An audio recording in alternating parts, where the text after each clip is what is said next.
अस्सलामुअलैकुम। Drama serial मोहरा जिसकी आने वाली एक साथ में आप देखेंगे हमजा अलीज़े को हॉस्पिटल से लेकर घर आ जाता है तो कमरे में अलीज़े रोती रहती है। हमजा इसको कहता है अब कैसा फील कर रही हो। अलीज़े कहती है मैं बहुत खालीपन महसूस कर रही हूँ, मुझे ऐसा महसूस हो रहा है जैसे किसी ने मेरी रूह से कोई हिस्सा जुदा कर दिया हो। अलीज़े को यूं रोता देखकर हमजा को बहुत दुख होता है लेकिन वो कुछ कर नहीं पाता। वहीं दूसरी तरफ वरीशा सिकंदर से कहती है तुम्हें तो मुझसे औलाद में कोई इंटरेस्ट नहीं है, क्योंकि मुझे याद आया जब अनुषा आखिरी बार तुमसे मिली थी वो तुम्हारे बच्चे की मां बनने वाली थी। सिकंदर वरीशा की किसी बात का जवाब नहीं देता और वहां से चला जाता है।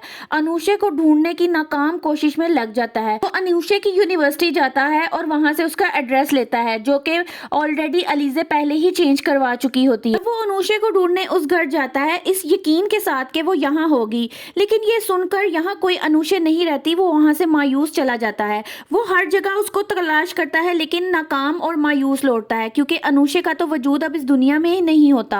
हमजा की वालदा अरमीन बेगम भी इस बात पर परेशान होती है कि कहीं इसकी सच्चाई इसकी अपनी ही बेटी सब घर वालों को ना बता दे, क्योंकि वो जानती है कि उसकी बेटी ने अलीज़े को धक्का देते हुए उसे देख लिया था और वो ये बात भी जानती है कि आजकल उसकी बेटी बगावत पर उतरी हुई है और इससे किसी भी किस्म की उम्मीद रखी जा सकती है। और आखिर वही होता है, सिकंदर की बहन अलीज़े के पास उसका हालचाल पूछने जाती है जबकि अरमीन बेगम को ये खटका लगा रहता है कि कहीं वो अलीज़े को मेरी सच्चाई ना बता दे और वो इसी परेशानी में उसके पीछे पीछे जाती हैं जबकि वो अलीज़े से उसका हालचाल पूछ रही होती है और इसी दौरान अरमीन बेगम उसको डांट कर उधर से भेज देती हैं। अलीज़े जो ये पहले ही बात जानती है कि उसके साथ ये हादसा किसी और ने ही नहीं बल्कि अरमीन बेगम ने ही किया होता है। वो अरमीन बेगम से कहती है कि मुझे आपसे इस हद तक गिरने की तवक्का नहीं थी कि आप अपनी औलाद की औलाद को ही जान से मार देंगी। अरमीन बेगम से ये भी कहती है कि आपको जरा भी शर्म नहीं आई, जिस पे अरमीन बेगम उससे कहती हैं रस्सी जल गई मगर बल नहीं गया। लेकिन अलीज़े उनको धमकाते हुए कहती है अब आप देखना मैं आपका क्या हश्र करती हूँ। क्या सिकंदर के साथ साथ अब अरमीन बेगम को भी अपने गुनाहों की सजा भुगतनी पड़ेगी?